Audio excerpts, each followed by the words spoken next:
Swayam Prabha. Digital India. Educated India.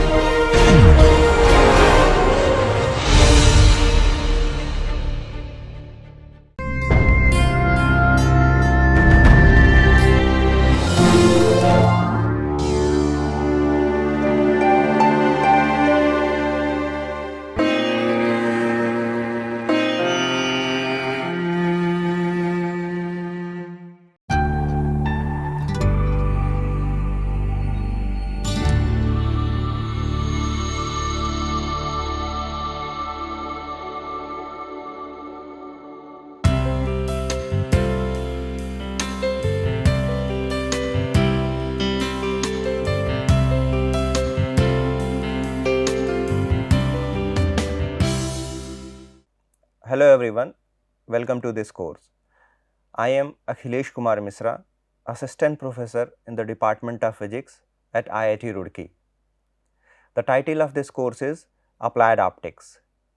Optics play a very significant role in our life. Even if you search the word optics in Google, then you will see several results. Now, when I searched, I found few pictures which I am sharing with you. You see that there are pictures of lenses, and then the prisms are there. You can see you are launching a ray from left hand side, and then on the right hand side of the prism you see different colors, and the incoming ray is white light, and the prism is splitting this white light in its constituent colors. The second picture is also of prism. Now, there are so many lenses you can see in this figure, and then there comes eye, the diagram of eye, our eyes, and because we know we see things through our eyes, and therefore, this is the major sensory organ which we have, and we see the world through our eyes. Okay, and then therefore, light has a very deep relationship with our eyes. Yeah, it gives us the perception of darkness, brightness, the colors of the light. Now, in this figure you also see that different colors are appearing here in lenses. Now, whenever we say the word optics, the things which comes in our mind is color. Yeah, the first things which appear in our mind is colors. Therefore, we can relate optics to colors, yeah, which we see in our daily life. Yeah, we see colors in rainbow, we see color in soap bubbles, we see color in our daily life. Now, apart from colors, if we move deeper, if we go in a follow some academic route, and then if we go in our junior classes, then in science course we all are introduced to reflection and refractions. Yeah, this is our first interaction with the formal interaction with the optics. Yeah, and apart from reflection and refraction, the optics also comes in play when we talk about lenses or specs. Yeah, the glasses which we wear, this also has to do with the optics. Now, what are lenses? Lenses are glass substance, and which has particular shape. Now, you see here I have brought a lens which is called convex lens, and this convex lens is made up of glass and which has curved surface. The both surfaces, the left and right surfaces, they both are curved like this. Yeah, the surfaces are bulging out. Therefore, it gives a different type of image. Had it been a plain glass plate, you would have seen me as it is. Yeah, you would have not seen any modification in my image. But if you see through this convex lens, then you can see that my eyes looks a bit bigger. Yeah, you must be, I hope that you must be seeing my eyes through this convex lens. Similarly, instead of having this convex surfaces, if we make a lens which have this type of surface, which is concave surface, then the lens is called concave lens. In this case, the surfaces are pressed in the middle, and this is a concave lens. Now, if you look in my eyes through this lens, then my eyes will look a bit smaller, although it depends upon the position of the object with respect to the lens, or the position of the observer with respect to the lens, which defines the original shape and size of the image. But if I put it here, then you can see that my eyes through this lens, which is convex lens, it looks bigger, while with this lens it looks smaller. This one is called concave lens and this one is called convex lens. Yeah, and these lenses are used in our specs. Now, apart from these lenses, you have also seen the picture of prism, and this is prism.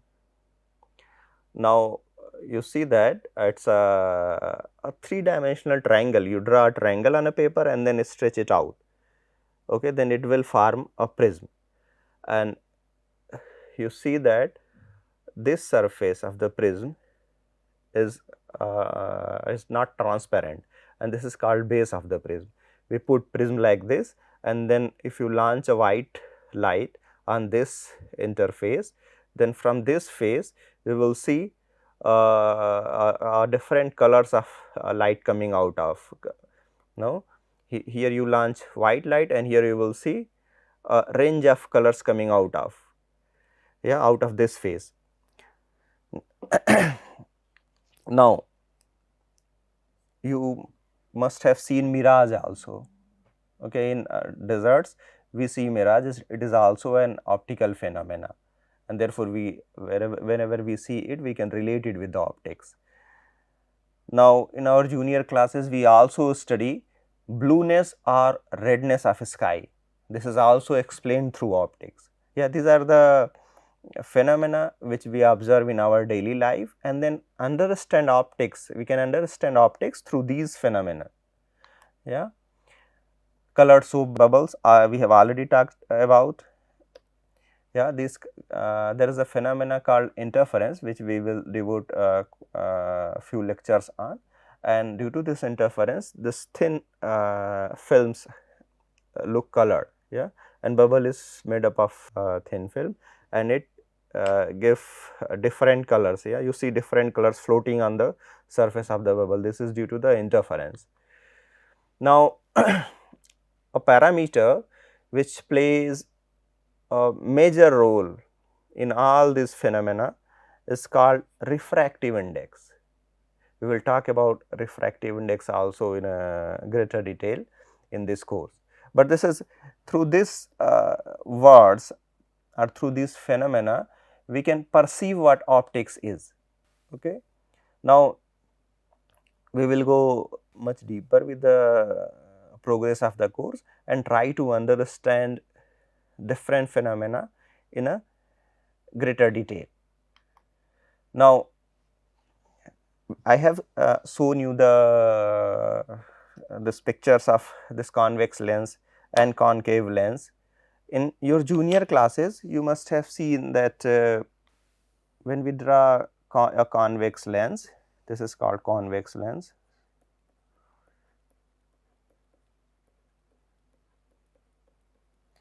Then this is the axis of the lens we draw, and then when we launch a parallel beam of light from the left hand side, then what does this lens do is that it focuses all these rays on a certain point. Okay, you can see that it is converging all these rays which falls on this lens, and the distance of this point from the lens is called focal length, and this point is called focal point of the lens. Okay. When you launch a parallel beam of light, or when you launch parallel rays on a lens, then it converges them to a point. Okay. Here what you are seeing is that there is a convex lens or converging lens which is converging the rays to a focal point. Similarly, if you draw a concave lens and then launch a parallel beam of light, then what will happen is that this lens, it will diverge these rays, and say if this is the axis of the lens, then it will diverge in such a way that these rays after refraction will seems that they are coming from a point. Now, you see that these rays are diverged rays, but if you extend them back, then they meet here at a point F on the axis. This is again called focal point, and this distance is called focal length. Yeah. Therefore, the first lens, which is convex lens, is called converging lens, and this concave lens is also called diverging lens.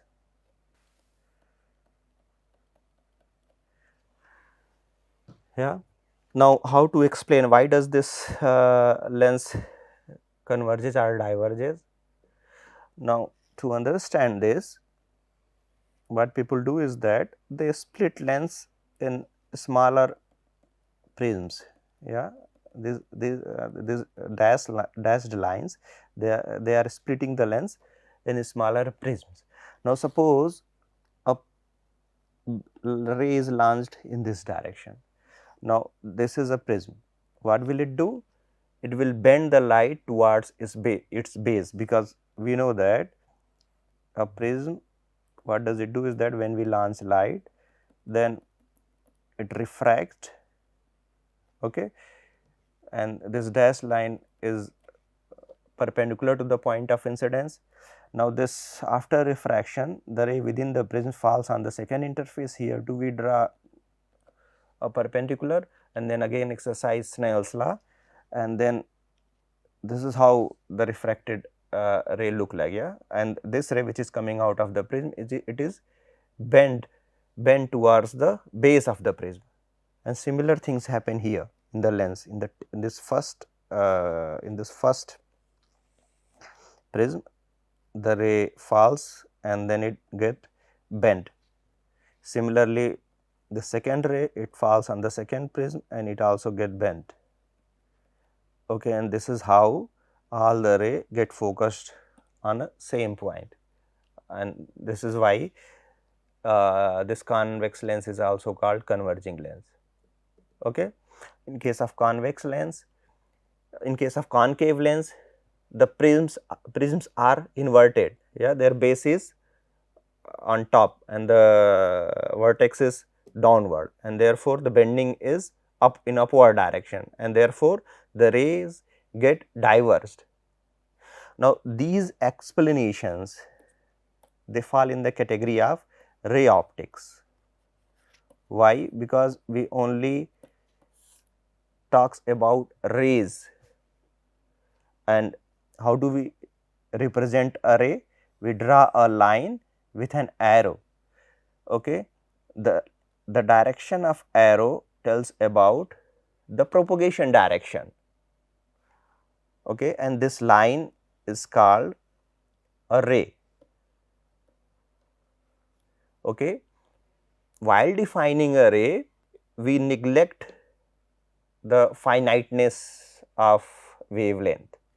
Here we have assumed that wavelength is almost equal to 0.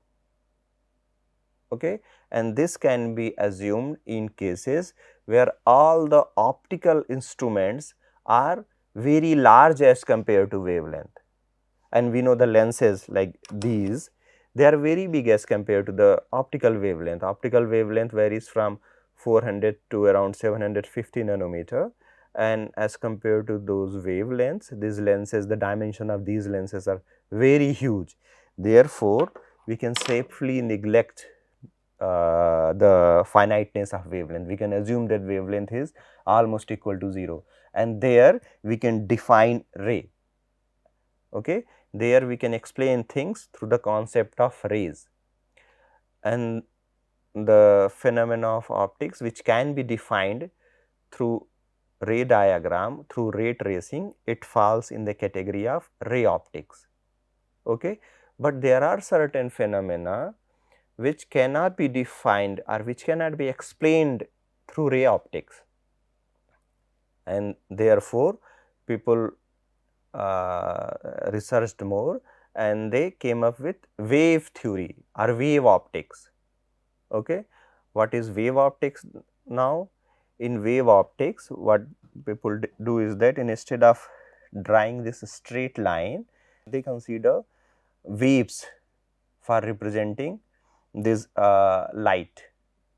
Okay. And these waves, they oscillate with certain frequency and they propagate in certain direction. Okay. Now, how to explain this this convergence and divergence in convex and concave lens using wave theory? Yeah, here is the explanation. Let us again draw this convex lens. This is the lens axis. Now, instead of drawing rays, we will draw wave front, okay, or phase front. Wave fronts are locus of points which oscillate in same phase. Okay. Now, suppose you have a point source, okay, and from this point source the wave is coming out in all the direction. There what we will see is that since the point source is having spherical symmetry, therefore, it will emit spherical wave front. Why? Because on the sphere the all points are oscillating in the same phase, okay, and therefore, it will form a spherical wave front. Similarly, a line source, it will emit a cylindrical wave front. Extended source, extended plane source will extend a plane wave front. Okay. I repeat, wave front is locus of points which oscillate in same phase. Okay. Now, suppose we launch a plane wave on a convex lens. Okay. Usually plane waves are drawn usually plane waves are represented by these planes, yeah, and they propagate in this direction. Now, here since our paper is a is in 2 dimension, therefore, let us represent these planes with a straight line. Yeah, if you take a cross section of a plane, you will get a straight line. Then let us assume that this is a plane wave front which is falling on the convex lens. Okay. Now, these wave fronts will come and the center portion of this wave front will see the lens surface first, because there is a curvature on the lens surface. The central portion is bulging out. Therefore, the plane wave front which is approaching towards the lens, it will see the central portion of the lens first. Okay. And then it will, the central portion of the wave front will start traveling within the lens medium.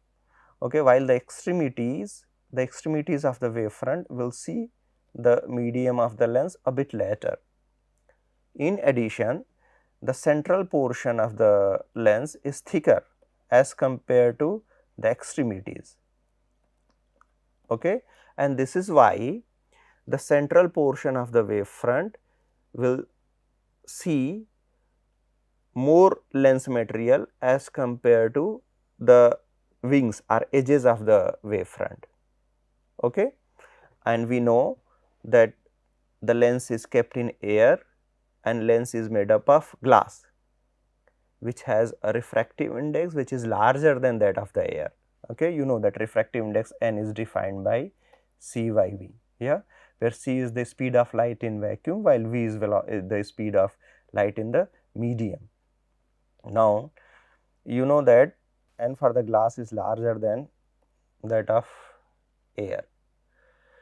Therefore, the velocity of the wave front within the lens would be smaller.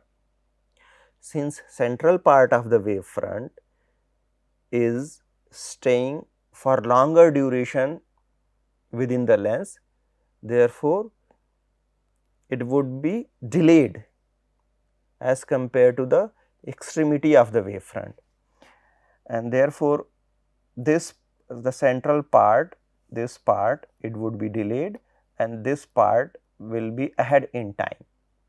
Yeah, central part is staying longer in the lens because the thickness of the lens is larger, while at the tip of the lenses the thickness of the lens is smaller, and therefore, the part of the wavefront which is going through the tip of the or the thinner portion of the lens, it will stay for a shorter duration within the lens medium. Okay. And therefore, although it would be delayed, but the relative delay between the central portion of the wavefront and the edge of the wavefront, the upper and lower portion of the wavefront, the relative delay would be different here. The central portion would be delayed more, and therefore, at the output the wavefront will look like this, something like this. Yeah. Now, you see here that there is a difference here. This difference is because of the thickness of the lens. Yeah, the varying thickness of the lens instead, I should say. Why? And at the center the lens is thicker, therefore, the central portion got delayed more.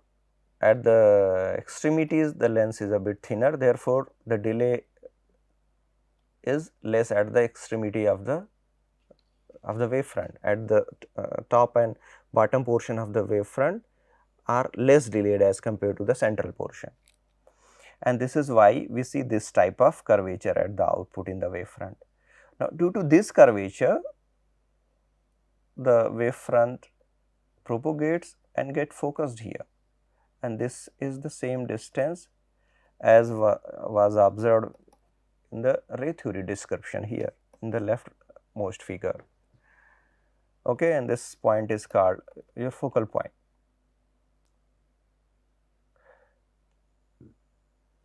Now, this explanation fall in the domain of wave theory. Now, coming to the content of this course, the content is divided in two parts. Okay. The first part is geometrical optics and the second is wave optics. And now, I hope that you understand why this differentiation is, because in geometrical optics we apply ray theory, okay, and in wave optics we apply wave theory, which is well explained in the previous slide. Okay. The part I again repeat, the optics which can easily be explained using ray theory, it falls in the category of geometrical optics, while the part of the optics which can be explained through wave theory, it falls in the category of wave optics. Yeah, therefore, the optics can majorly be defined in these two parts, geometrical optics and the wave optics. Yeah, and the course is also divided in these two categories, all the content of the course. Therefore, the first part of the course falls in the category of geometrical optics, while the second part in wave optics. But apart from these two categories, there exists third one, which is called quantum optics. In quantum optics, we quantize the light. Yeah, to understand the differences, let us suppose that we have a candle.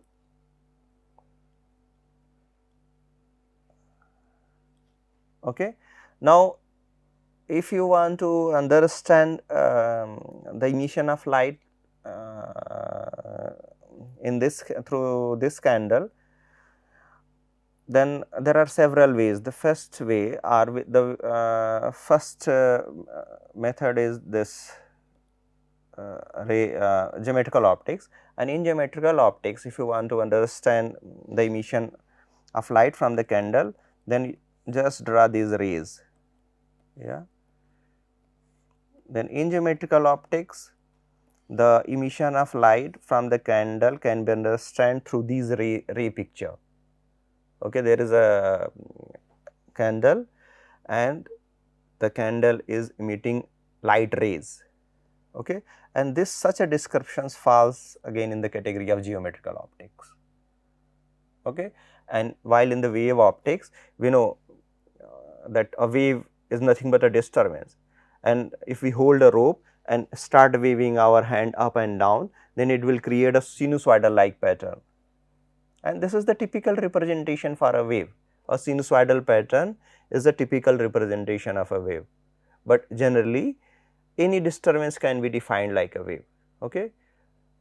And if you want to understand the same phenomena of light emission in the wave optics, then again let us draw this candle, and then here we say that the waves are emitting. It is a rough description, although but still okay.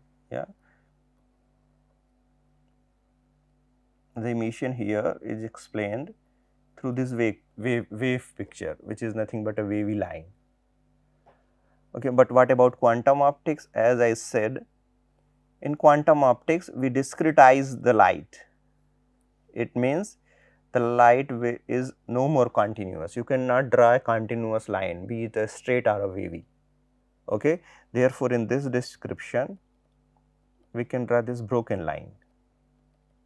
Okay. It represents, it symbolizes quantization or discreteness.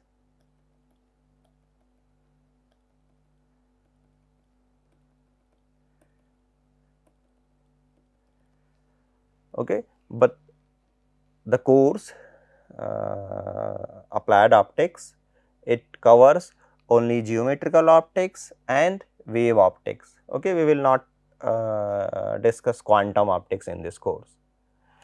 Okay. Now, with this, let us go to the course content. As I said before, the course is divided in two parts, geometrical optics and wave optics, and in total there are 12 modules. Okay. This is a 12-week long course, and therefore, there are 12 modules. Okay. And in geometrical optics we have 2 modules, while in wave optics we have 10 modules. In the first module, I will introduce you to the geometrical optics and the ray theory. Then Fermat principle will be introduced, and using this Fermat principle we will try to understand the phenomena of refraction, reflection, total internal reflection. We will derive Snell's law using Fermat principle, and using this principle we will try to understand refraction from single and double interfaces. Okay.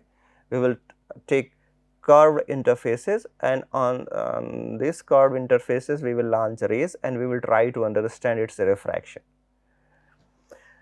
Now, in module 2 we will talk about matrix method in paraxial optics.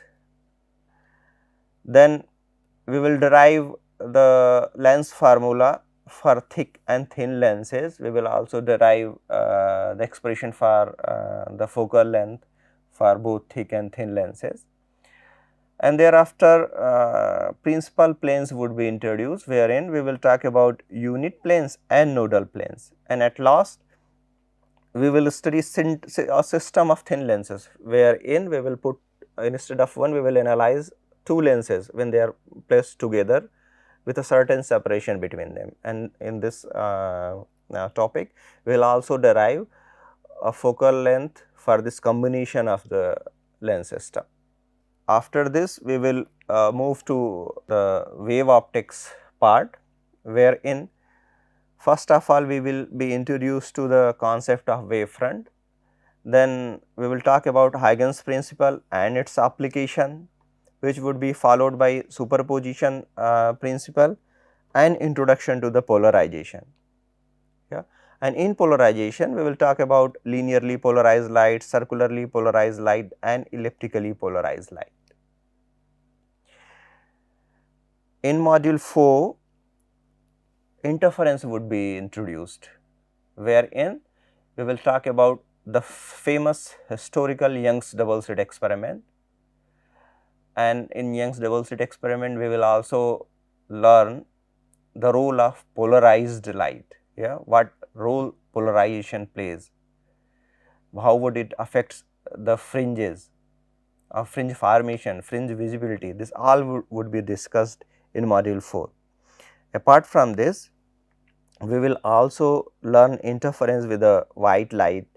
We will see that if in Young's double slit experiment, what will happen if we cover one of the slit with a thin transparent film, and then we will also talk about Fresnel's biprism experiment. In module 5, we will continue with interference, but here we will talk about interference by division of amplitude. Yeah, because in module 4, whatever interference was studied, it falls in the category of division of wavefront. Here we will talk about division of amplitude, wherein we will talk about thin parallel films, wedge shaped films, Newton's ring, and famous Michelson interferometer and its application. We will continue with interference in module 6 as well, and in module 6 we will see interference with multiple beam. That would be followed by Fabry-Perot interferometer and Etalon, and then the concept of coherence would be introduced, which is a very important part. With module 6, we will finish the interference, and module 7 will start diffraction. Okay. In module 7, you will be introduced to diffraction, and we know that diffraction is of two kinds. The first is called Fraunhofer diffraction, second is called Fresnel diffraction. In module 7, we would be focused with Fraunhofer diffraction, wherein we will talk about single, double and multiple slit diffraction pattern. In module 8, we will talk diffraction at a rectangular and circular aperture, then diffraction grating, which would be followed by grating spectrum and resolving power, and at the end we will be introduced with Fresnel diffraction. In module 9, we will continue with the Fresnel diffraction, and here we will learn about Fresnel half period zones, vibration curve, diffraction through circular obstacle, then the concept of zone plates would be introduced, then diffraction through rectangular aperture would be talked about, then diffraction of a plane wave by long narrow slit and transmission to the Fraunhofer regime, then diffraction at a straight edge, diffraction by a narrow obstacle, and at last babinet principle. In module 10, we would be introduced with Brewster law, Malus law, phenomena of double refraction, normal and oblique incidence, and production of polarized light. Okay. In this module, you can see that this phenomena of double refraction is something which is very new, which you must have not heard up till your intermediate classes. And in module 11, quarter and half wave plates would be introduced, and then using these wave plates we will learn how to analyze a polarized light. If a light is given to us, then how to know what is the state of polarization of this light. This would be covered in module 11. Then we will talk about optical activity, and then a theoretical foundation would be introduced for wave propagation in anisotropic media. Yeah, the mediums can be categorized in two categories. One is called isotropic medium and another is called anisotropic medium. In anisotropic medium, optical properties are direction dependent, while in isotropic medium, optical properties are direction independent. In the last module, we will talk about the applications of what we have studied till module 11. The first application is anti-reflecting coating, that would be followed by holography. Yeah. Then we will be introduced with the basic concepts and the ray optics consideration of optical fibers, and at last you all would be introduced to lasers. Yeah. This is the whole syllabus, a 12-week long syllabus of this course on applied optics. As a reference book, I would be majorly following Optics by E. Hecht and A. R. Ganeshan, and Optics by A. K. Ghatak. Off and on, I would also be resorting on Fundamentals of Optics by F. A. Jenkins and H. E. White. I hope that this course would introduce you to the basic concepts of optics. It will not only give you the exposure to the ray optics, which is geometrical optics, but it will also go deep into the wave optics. And there in the wave optics, you will learn about the very important phenomena of interference, diffraction. Then you will be introduced with polarization, birefringence, optical activity, and there are so many applications, and these applications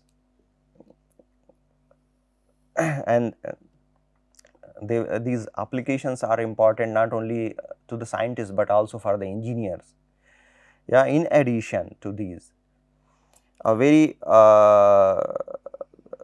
new concept of holography will also be introduced to you in this course, and at last we will also cover lasers. Yeah, with this introduction, I end my today's lecture. Hope to see you in the next class. Thank you for joining.